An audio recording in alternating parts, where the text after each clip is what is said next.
ammunition. I want to bring in Chris Moody. He is a Yahoo News political reporter. He was actually walking on Constitution Avenue. He heard the shots. He joins us now. And Chris, take us through what you saw and what you heard.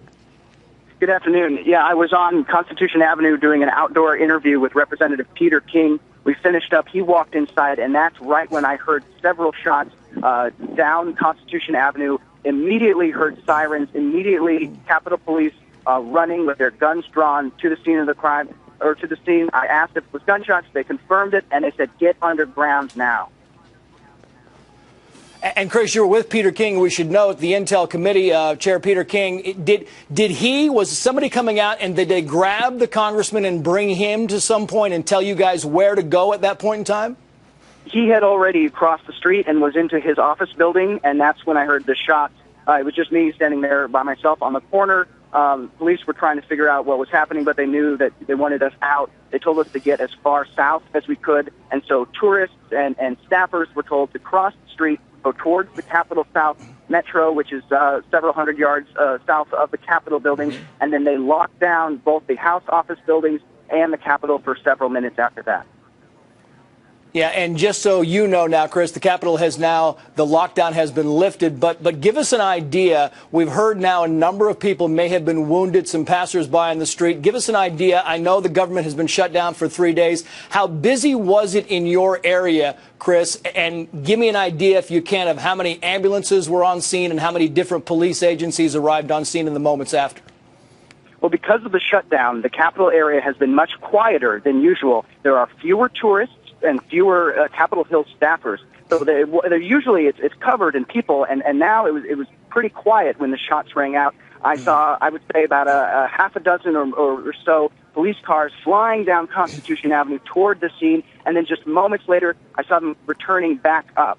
Police closed down the street, pushed everyone south, and we were told just to get underground if we could, but get away. And people, for the time being, at that time, were not allowed to go inside or out. It's on total lockdown in the Capitol Hill offices. Now, these offices are just across the street from the Capitol building. That's where the lawmakers work, and this occurred where all the House members work. The Senate is on the other side, and I presume that was on lockdown as well because of the incident. Chris Moody, a political reporter for Yahoo.com. Chris, good of you. Thank you for joining us.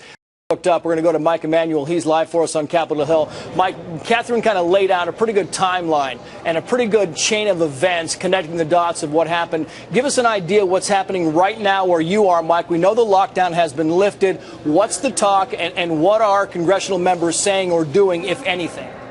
Trace, I've talked to some really good sources here on Capitol Hill who say the suspect was a woman, had a small child in the car, that she rammed a barricade, a police barricade near the Capitol, injured a police officer in a cruiser. The officer was airlifted out of here by helicopter and is receiving treatment. My understanding is the woman may have been shot and that the child in the car is okay, but I don't have a final status of what happened to the woman. But apparently, after ramming the White House gates, came down here to the Capitol, ran through a barricade, injured an officer. The officer has been taken for treatment, and the coast is now clear. They've cleared the situation, so clearly they feel like there's no longer a threat to lawmakers or staffers up here on Capitol Hill. Trace.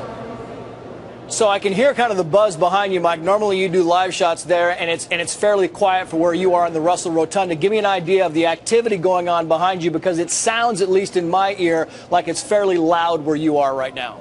No question about that. We heard sirens flying by just at rapid speed, and then we heard officers yelling from outside, get away from the windows.